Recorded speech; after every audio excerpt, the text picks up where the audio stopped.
Hello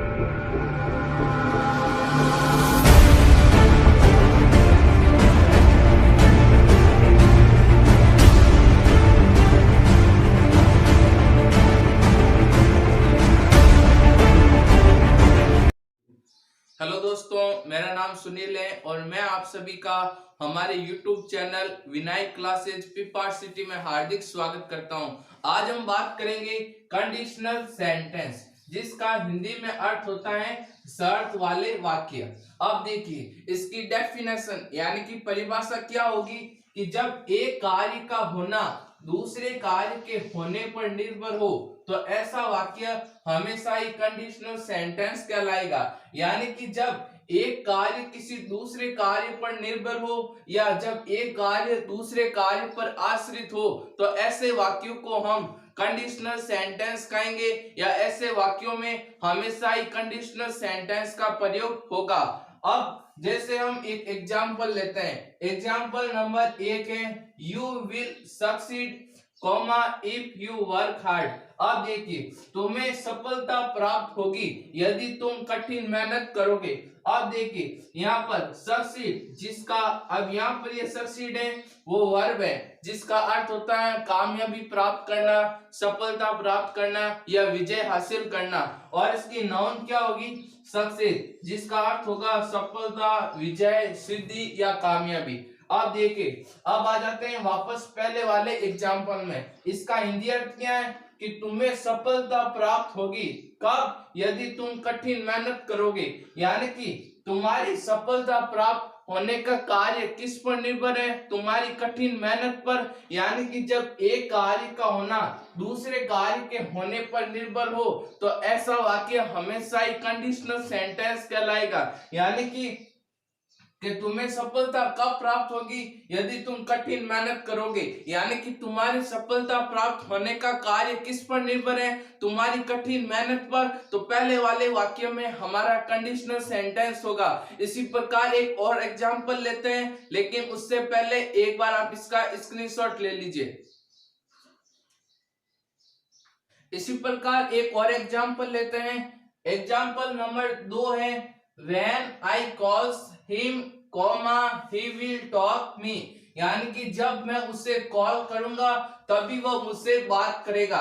यानी कि वह मुझसे बात कब करेगा? जब मैं उसे कॉल करूंगा। यानी कि उसके बात करने का कार्य किस पर निर्भर है? मेरे द्वारा कॉल करने पर, यानी कि मेरे द्वारा फोन करने पर। और हमारी परिभाषा क्या है कि जब एक कार्य का होना किसी दूसरे कार्य के होने पर निर्भर हो तो ऐसा वाक्य हमेशा ही कंडीशनल सेंटेंस कहलाएगा। यानी कि जब एक कार्य का होना दूसरे कार्य के होने पर निर्भर हो तो ऐसा वाक्य हमेशा ही कंडीशनल सेंटेंस कहलाएगा। यानी कि दूसरा वाक्य कैसा है? कंडीशनल सेंटेंस है। अब मैं आपको कुछ वर्ड्स लिखा देता हूं ताकि आपको पता चल सके कि ये शब्द आए तो हमारा वाक्य कंडीशनल सेंटेंस होगा। तो देखिए वे शब्द कौन से हैं। तो कंडीशनल सेंटेंस के वे वेरी इंपॉर्टेंट शब्द कौन से हैं? एक तो है इफ, जिसका अर्थ होता है यदि, व्हेन, जिसका अर्थ होता है जब, वेदर, जिसका अर्थ होता है हो ना हो, फिर होता है एज सून एज और नो सूनर देन। इन दोनों का अर्थ एक ही होता है, जैसे ही, डॉट डॉट, वैसे ही। फिर है प्रोवाइडेड, यानी कि इसका अर्थ होता है बेशर्ते। फिर अगला है अनलेस और अनटिल, इन दोनों का भी अर्थ एक ही होता है कि जब तक और तब तक। ठीक है, यानी कि जब तक डॉट डॉट तब तक। अब देखिए इफ और व्हेन, इफ और जो व्हेन है ये दोनों ही वेरी इंपॉर्टेंट है। क्यों? क्योंकि अधिकतर जो एग्जाम्पल दिए जाते हैं चाहे किताबों में हो या परीक्षाओं में हो, वो इन्हीं के दो एग्जाम्पल दिए जाते हैं। अब हम आगे बात करते हैं अनलेस के बारे में, कि अनलेस के बाद कभी भी नॉट का प्रयोग नहीं होगा। यदि नॉट का प्रयोग होता है तो एरर मानी जाएगी, क्योंकि अनलेस स्वयं अपने आप में नहीं का अर्थ देता है, इसलिए अनलेस के बाद कभी भी नॉट का प्रयोग नहीं होगा। अब एक बार आप इसका स्क्रीनशॉट ले लीजिए।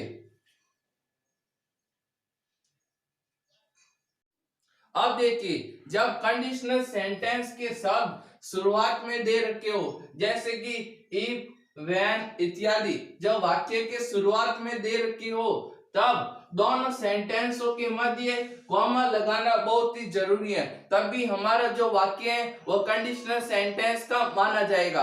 अब हम आगे बात करते हैं टाइप ऑफ कंडीशनल सेंटेंस, यानी कि कंडीशनल सेंटेंस के प्रकार। कंडीशनल सेंटेंस के दो प्रकार हैं, एक है कंडीशनल क्लोज जिसका अर्थ होता है शर्त वाले वाक्य, और दूसरा है रिजल्ट क्लोज जिसका अर्थ होता है परिणाम वाले वाक्य। अब हम आगे बात करेंगे कि कंडीशनल क्लोज क्या है, लेकिन उससे पहले एक बार आप इसका स्क्रीनशॉट ले लीजिए।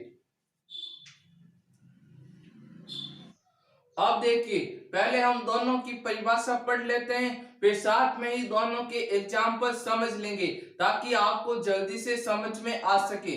तो पहले कंडीशनल सेंटेंस के पहला प्रकार है कंडीशनल क्लोज जिसका हिंदी में अर्थ होता है शर्त वाला वाक्य। इसकी परिभाषा क्या होगी कि वाक्य के जिस भाग में शर्त दिखाई गई हो या वाक्य के जिस भाग में कंडीशन बताई गई हो उसे हम कंडीशनल क्लोज कहते हैं। यानी कि वाक्य के जिस भाग में शर्त दिखाई गई हो या वाक्य के जिस भाग में कंडीशन बताई गई हो उसे हम कंडीशनल क्लोज कहेंगे। फिर हमारा कंडीशनल सेंटेंस का दूसरा प्रकार है रिजल्ट क्लोज जिसका हिंदी में अर्थ होता है परिणाम वाला वाक्य या रिजल्ट को बताने वाला वाक्य। अब देखिए, इसकी परिभाषा क्या होगी कि वाक्य के जिस भाग में शर्त का वापस परिणाम बताया गया हो या शर्त का वापस रिजल्ट बताया गया हो तो उसे हम रिजल्ट क्लोज कहेंगे। यानी कि वाक्य के जिस भाग में जो शर्त बताई गई थी उसका वापस रिजल्ट बताया गया हो तो उसे हम क्या कहेंगे, रिजल्ट क्लोज। अब एक बार आप इसका स्क्रीनशॉट ले लीजिए, फिर हम दोनों के ही एग्जाम्पल साथ में समझ लेते हैं।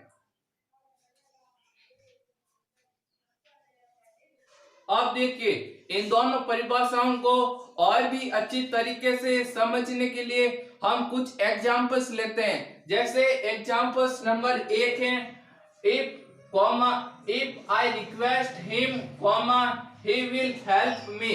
यानी पहले वाले वाक्य का हिंदी अर्थ क्या होगा कि जब मैं उससे निवेदन करूंगा तभी वह मेरी सहायता करेगा। वह मेरी सहायता कब करेगा, जब मैं उससे निवेदन करता हूं या जब मैं उससे विनती करता हूं। तो देखिए, वह मेरी मदद करने को कब तैयार है, जब मैं उससे विनती करता हूं। यानी कि कंडीशन किस में दर्शाई गई है, वाक्य के पहले वाले भाग में। तो वाक्य के पहले वाले भाग में क्या होगा, कंडीशनल क्लोज, और इस शर्त का वापस रिजल्ट बताया गया है कि जब मैं उससे विनती करूंगा तो वो क्या करेगा, मेरी मदद करेगा, यानी कि मेरी सहायता करेगा। यानी कि इस शर्त का वापस रिजल्ट बताया गया है। तो दूसरे वाक्य में या दूसरे भाग में क्या होगा, रिजल्ट क्लोज होगा। यानी कि दूसरे भाग में रिजल्ट क्लोज का प्रयोग होगा। यानी कि वाक्य के पहले भाग में कंडीशनल क्लोज होगी और इस शर्त का वापस रिजल्ट बताया गया है वाक्य के दूसरे भाग में, तो दूसरे भाग में हमारी रिजल्ट क्लोज होगी। ठीक है, इसी प्रकार एक और एग्जांपल लेते हैं, when he wins cricket match I will give gift.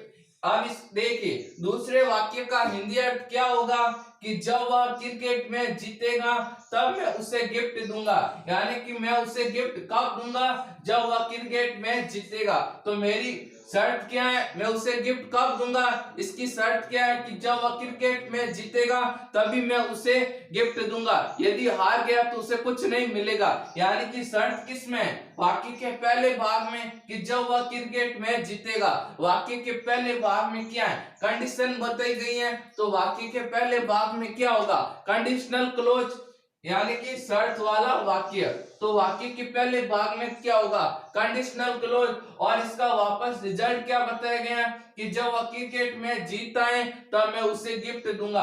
तो यानी कि इसका वापस क्या बताया गया है, रिजल्ट बताया गया है, यानी कि परिणाम बताया गया है। तो वाक्य का दूसरे भाग में क्या होगी, रिजल्ट क्लोज, यानी कि परिणाम वाला वाक्य होगा।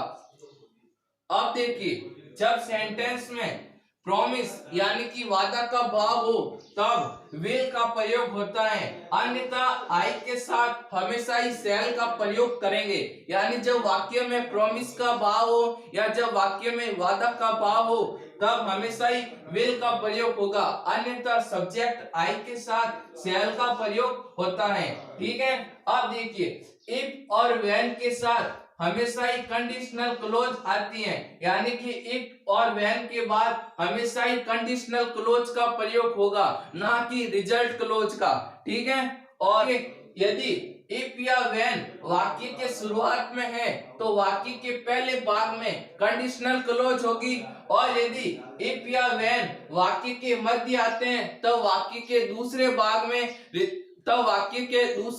में कंडीशनल क्लोज होगी। एक बार वापस रिपीटेशन कर देता हूं कि जब वाक्य के शुरुआत में इफ या व्हेन दे रखे हो तो वाक्य के पहले भाग में कंडीशनल क्लोज होगी, और यदि इफ या व्हेन वाक्य के मध्य दे रखे हो तो वाक्य के दूसरे भाग में कंडीशनल क्लोज होगी। आशा करता हूं आपको वीडियो अच्छा लगा होगा। यदि वीडियो अच्छा लगा है तो प्लीज लाइक करें, शेयर करें और हमारे यूट्यूब चैनल विनायक क्लासेज पीपा सिटी को सब्सक्राइब करें। Thank you.